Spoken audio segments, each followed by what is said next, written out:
Alicia Gray is having a word with someone in the crowd, and now security is also involved.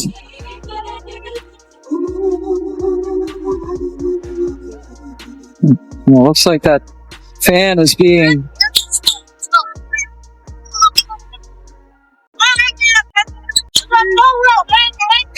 During a tense moment in the game, Alicia Gray of the Atlanta Dream pointed toward an Indiana Fever fan, prompting a security response based on a claim that quickly unraveled as the facts failed to align. As the Dream scrambled to manage conflicting accounts, the Fever stayed locked in, focused on making history.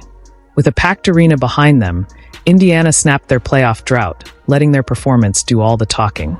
The contrast couldn't have been more striking. While one side was caught up in controversy, the other was busy lighting up the scoreboard. This isn't just a bad look for Atlanta. It's the perfect setup for an electric Game 3 you won't want to miss. If you're riding with the Fever, drop a comment.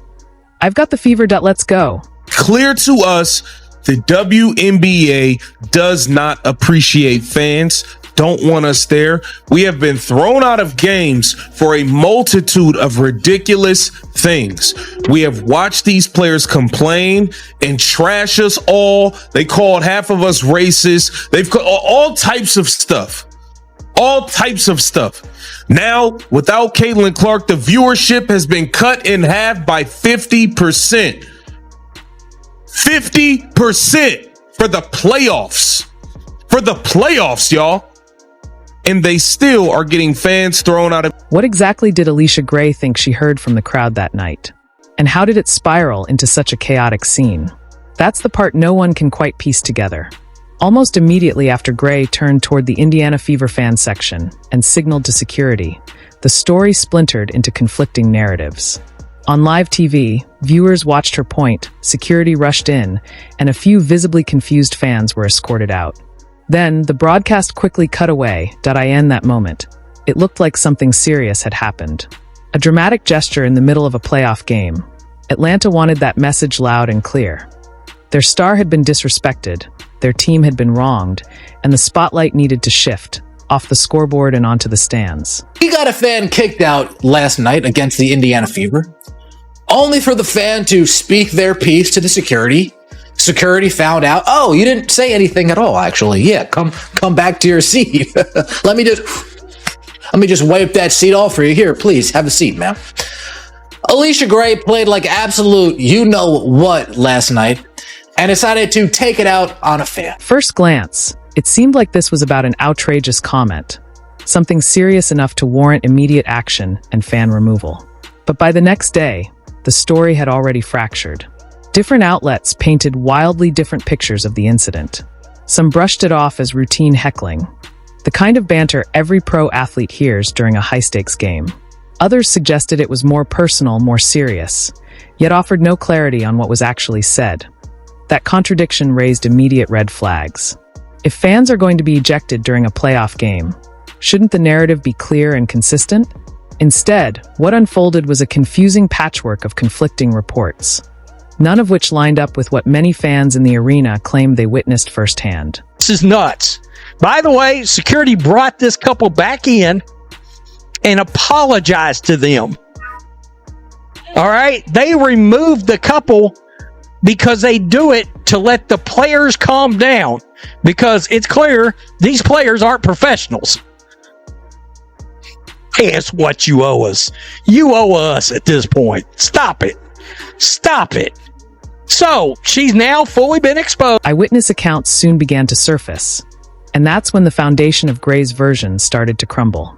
One fan seated near the incident recalled the comment clearly. "You're good, Lex. She's not even trying anymore." It was an encouraging shout directed at Lexi Hull, not a jab at Alicia Gray. It wasn't vulgar. It wasn't threatening. It was standard courtside banter. And yet, that seemingly harmless remark somehow escalated into visible player frustration, a signal to security, and the removal of paying fans from a playoff game. If that doesn't sound like a stretch, what does? Get this account of the situation. The guy in the black hat yelled to Lexi, who was running to guard Gray, and said, quote, "You're good, Lex. She's not even trying anymore." Gray lost her shit and said some very nasty words to the guy and the people next to him. Because he said she's not even trying anymore. She can't handle that kind of heckling. Are you kidding me? Quit sports today. And this is where the entire narrative began to unravel. The fans who were escorted out, they didn't stay gone. Multiple reports confirmed they were back in their seats later that same game. A detail that speaks volumes about the true severity of the incident. If something genuinely serious had been said, security wouldn't issue a brief timeout and then casually allow fans to return to WNBA night's end. The optics were impossible to ignore.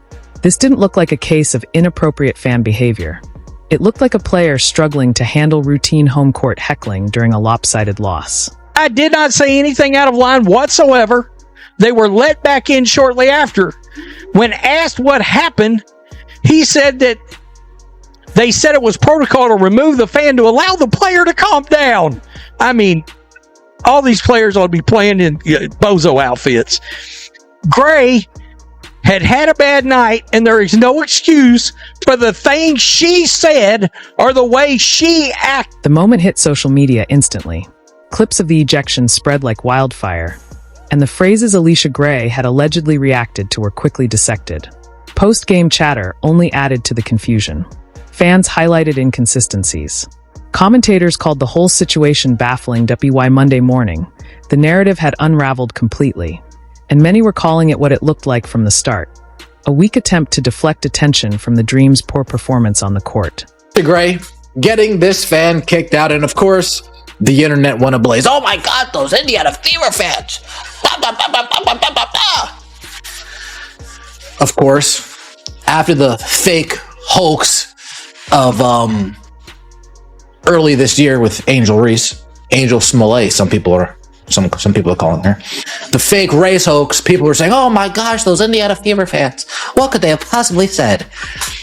And the rumor mill starts going, and the rumor mill starts going, and the rumor mill starts going. When you step back, the entire episode ended up hurting Atlanta more than anyone else.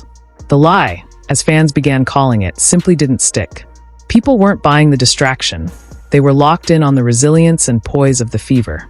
Instead of earning sympathy, the Dream came off rattled, while Indiana looked tougher, mentally, emotionally, and on the scoreboard. And that's the perfect contrast. While Alicia Gray was pointing at fans, the Fever were pointing at history. NBA players, you guys are not ready for the big lights. You're not ready for the big lights. You're not ready. I could look you in your eyes and see you're not ready. Y'all can't handle people showing up to games. Y'all can't handle people actually being an interested, invested fan. With 5 players in street clothes, how did Indiana manage to look sharper, hungrier, and more connected than the Dream? That's what stunned so many people. Caitlin Clark had just been ruled out for the season. Sophie Cunningham was unavailable. Sydney Colson and Chloe BBY were sidelined. Ari McDonald couldn't go either. That's a major chunk of the rotation gone. And not just anyone. Clark alone brought national attention and transformed league ticket sales overnight. For most teams, losing that much talent, especially heading into a must-win playoff game, would be deflating. For Indiana, it was fuel. They didn't fold. They rose.